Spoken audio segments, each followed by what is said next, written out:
Things are gonna get better now. Oh, stop it, Anaconda. Hey. What are you... Stop it. Sorry. Just like my dad, I have a friend. He had the Cuttlefish of Cthulhu, and of course I have... Be good. I have the Anaconda of America. See, he's a pretty happy guy. Stop. Stop. Good boy, good boy, good boy. Take a nap, take a nap. That's it. Sleepy, sleepy. Yeah. Oh, I know I wore this the other day, but just to reemphasize what October really means. Gwar. Honestly, think about it. Not just because of the album coming out, The Blood of Gods on October 20th. No other band represents Halloween better than Gwar. You know why? Because they're real. It's that simple. They don't wear fucking costumes. Hollywood Undead, those are masks. Okay? Lordy, they just fucking suck, period. Plus, they lip sync. Alright? It's on YouTube. Go check it out. Gwar, it's real. Those aren't costumes. They're from another fucking planet. That's what makes them so cool. They came to Earth. They mated with apes to create the human race. All you guys don't know it or don't want to believe it. We're all descendants from Gwar. And some people don't want to hear that. My dad isn't some scum lord. Oh yeah, he is. I hate to tell you this. He is. I love you, Dad. Alright. I kind of changed my mind with this video. I know I posted on the Facebook page, Headbangers and Hooligans, and I know you went and checked it out. Right? Because you do that stuff when I tell you to do it. Okay? I know you do. I'm just saying, I know you, every time I say it, I say, hey, I encourage you to check out my Facebook page. You do that, right? I knew it. Anyway, I said I was going to do a video on Flatus Maximus, Pustulus Maximus, and Ballsack Jaws Death, the triple-headed monster, which Flatus Maximus, that character, is no longer in the band because of the passing of Corey Smoot. Rest in peace. I changed my mind. I'm going to continue the story with the video. So, no podcast. Let's continue the story of Storio. Let's continue the story video style, and it'll be a quick video today. But these 3 albums, I left off at This Toilet Earth yesterday, and these next 3 albums are very pivotal for Gwar for one reason. After the 3rd album of the 3, We Kill Everything, they changed their sound. Alright, let me get to that point. Ragnarok, first album after This Toilet Earth. Horns. And there was horns in Saddam Go-Go, the lead track, off This Toilet Earth. Well, Ragnarok, it had some horns, it had lots of keyboards, and some hardcore fans kind of bitched about it. You know, Gwar's going fucking soft. Really? So what? Maybe the guitars aren't heavy as they used to be, but they're still fucking chopping off heads, and, you know, my dad's still shooting stuff out of his penis into the crowd. It's still all there. You know, it wasn't a big deal to me. As far as Ragnarok. Plus, I like it when they involve the other characters. You know, the Sexecutioner was on a song. CZ P. Martini did another song. I think it's cool when all the side characters get their little 15 minutes of fame, so to speak. And I liked it. Now, we get to Carnival of Chaos. Remember? Just refreshing here. And I told you, for one reason, you have to buy this album if you don't have it. I'm gonna kill you. I'm gonna bust you up. You know what? I fucked it up. Let me start over. I'm gonna kill you. I gotta cut you up. I'm gonna kill you. I gotta bust you up, and I ain't going to give you another. Dun, dun, dun. It's an acoustic guitar, and Odorous just sings his ass off as always. It's heartfelt. You can feel it. You can feel the emotion in the song. And I did not say emo. I said emotion in the song. Don't get it all fucking twisted. Oh, Scummalicious does like emo. I found it. Look, he said it right in the video, right there. No, don't get it all fucked up. Plus, I hate love songs. It's a great song. Beefcake the Mighty sings it, which was Casey Orr on this particular album. But once again, Carnival of Chaos is an extension. I know, Scummalicious, we told you, don't use big words because it doesn't make you sound any smarter. I know, just kind of popped into my head at the time. Anyway, it was an extension of Ragnarok. And so they weren't as heavy, but the songs were still there. I still laughed at a lot of the music. Then in 1999, we get We Kill Everything. And listen, it's a pretty filthy album. What I mean by filthy, if you're one of these PMRC people, oh, they had a blast with this one. Baby Raper,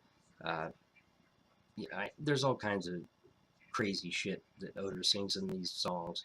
But pianos, more keyboards, and they even had an instrumental, History of the End of the World Part 1 or something like that, and they do not perform any of these songs live except for that instrumental. They hate it, and the reason they made it is because they read all the articles about, wow, Gwar's getting soft, so they just and the guitar still sounded the same. When you listen to America Must Be Destroyed, and I know you remember me saying this, I put that cassette in. Yes, cassette. That fucking cassette just explodes out of the speakers. And that the guitars are fucking heavy and thick. Gotta thank Ballsack for that, by the way. And Ragnarok, Carnival of Chaos, and We Kill Everything, they don't have that oomph,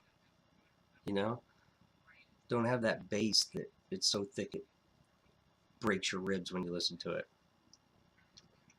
Feel your rib cage just crackling from the heaviness and the crunch. We don't get that on those three albums. But for them, We Kill Everything, the lyrics, they wanted to get as nasty as they could.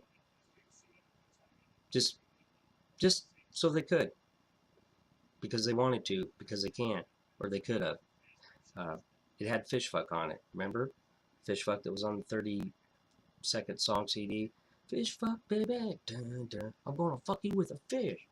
I'm gonna take a river cart and ram it up your butt, you slut. You whore, why are you my mom? Remember? So for me personally, I think Carnival of Chaos is my favorite of the three. And without sounding like a total fanboy, which I know, I'm gonna sound like a total fanboy. Hey, Penelope, grab me. Never mind, I'll get it myself. Fucking sick of you.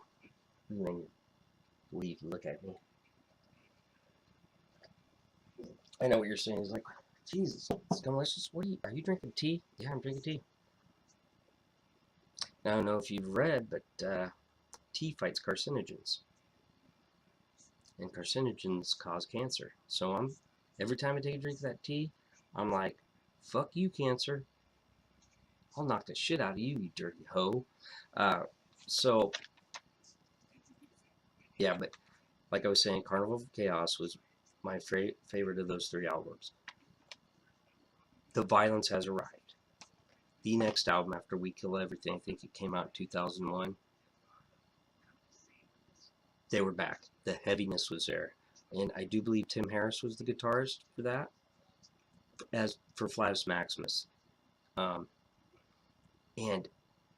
it's raw sounding.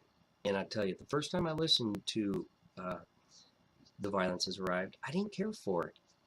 I don't know why. I think a lot of it was the production, but wow, that low end was there.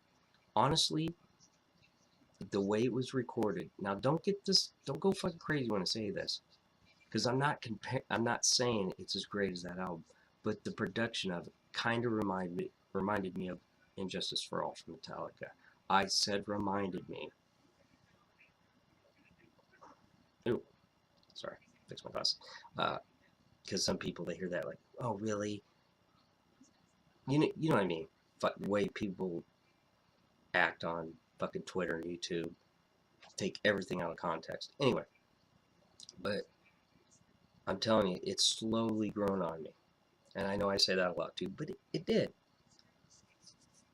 It grew on me. And Immortal Corruptor. That's all you need to know about that album. Go to YouTube and watch that video. It's so crazy. It's got an acoustic intro and a weird, odd time thing. And the best way to describe it, let's say the Ramones. Very simple, right? I wanna sniff some glue. Now I got want something to do. Da da da. 1, 2, 3, 4, 5, 6, 7, 8. Damn it. Real simple, right? 4/4 time. Immortal Corruptor. Really odd time. Dun dun da da da da da da da da. The guitars don't end in their guitar fills like normal songs do. It's kind of hard to describe. You know, as a garage guitarist, I don't want to try to sound all technical and act like I'm Joe Satriani because I'm not. Then I just sound stupid. Just even me using the words guitar fill is kind of stupid. But anyway, check it out. It's awesome. And that production, raw, and Odoris's vocals too. He just kind of sounds more angry, and I like it. I like it when Dad got angry. You know, that's what I think, man. Uh, but I think it was a good move. You know, and as I said before, without sounding like a total fanboy, which I do, those three albums, Ragnarok, Carnival of Chaos, and We Kill Everything, are not as bad as some hardcore fans think they are. And not all Gwar fans hate those albums. But especially We Kill Everything, some people just dismiss it right away. Remember what I said. I don't know how many times I've said it, and I'm sure you're probably fucking sick of hearing me say it. It's not easy to write a song, and it's definitely not easy to write a song that anyone gives a shit about. Just saying. So there you go. The story continues. What that was like chapter 2, right? The ending is tomorrow, because remember, Friday, top 50 albums of all time. Countdown continues. I know you can't wait. The camera's shaking. I'm looking at it right now. It's with anticipation. Worry. Take care, you little fella. All right. Take it easy. And if it's easy, take it twice. I'm out.